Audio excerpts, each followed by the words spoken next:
Okay, class, don't forget your assignments, ha? Yes po. Bye, ma'am. Bye. Ma'am, hatid ko na po kayo.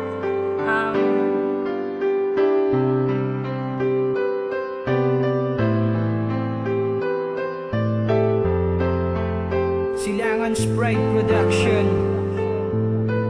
Naranasan mo na bang umibig sa sariling guro na kasama mo sa eskwela at parating nagtuturo ng lingwahe na Ingles, matematika at science at lagi mong hinahabol upang pumirma sa clear one? Ngunit ako'y umibig sa aming student teacher, kaya naman araw-araw akong prayer at cleaner upang malaman mo lang na ako ay nagbabago dahil nga sa iyong ganda ako'y tinamaan ng todo. Parang di ko makaya na hindi ka nakikita, ako'y nahulog sa iyo, tila baliw na ata. Nais kitang ligawan ngunit parang di ko kaya dahil nga alam ko sa iyo ako ay medyo bata. Sana ay balang araw tayo ang magkatuluyan, ika'y mamahalin at di kita pababayaan. Sana masabi ko sa iyo itong nadarama, minamahal kita sagad sa bones, ningapin mo lang sana na mahal kita. Mo pang mahal na mahal kita, di ko ang nais magkasama.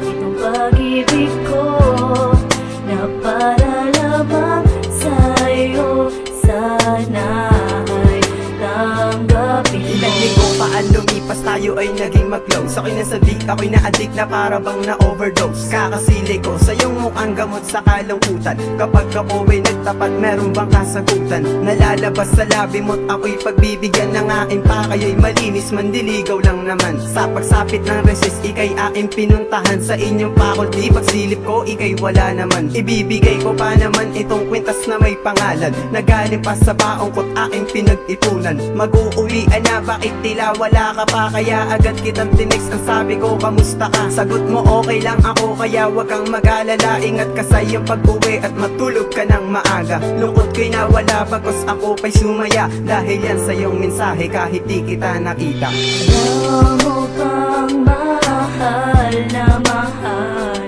kita, di ko ang nais magkasama. Itong pag-ibig ko na para lamang sa'yo, sana ay tanggapin mo. Pagkagising ko mula sa aking pagkakahimbing, ako'y naligo kaagad para sa eskwela makarating upang ikaw ay masilayan at muli ko makausap. Ngunit ako'y nangangamba, nanginginig ang pangungusap. Sa pagsapit ng dapit hapon na abutan ng uwian, meron akong nakitang di ko pilit na kayanan na ika'y sinusundo ng mahal mong kasintahan. Ako'y napaiyak, puso ko mahirap mapatahan. Dahan-dahan na sumisikip ang aking paghinga, nanginginig na di masabi ang sinulat na kanta. Naiaalay ko sa'yo sa araw ng aming graduation, ang kancho pa ng classmate ko. Congratulations. Sa pagkakataon na ikaw sana'y aking maligawan, ngunit ang isang tulad mo'y malabo ng asahan. Kung sa piling ba niya ika'y tuluyang sasaya, wala na akong magagawa kundi ikaw ay paubaya. Mag-iingat ka. Alam mo pang mahal na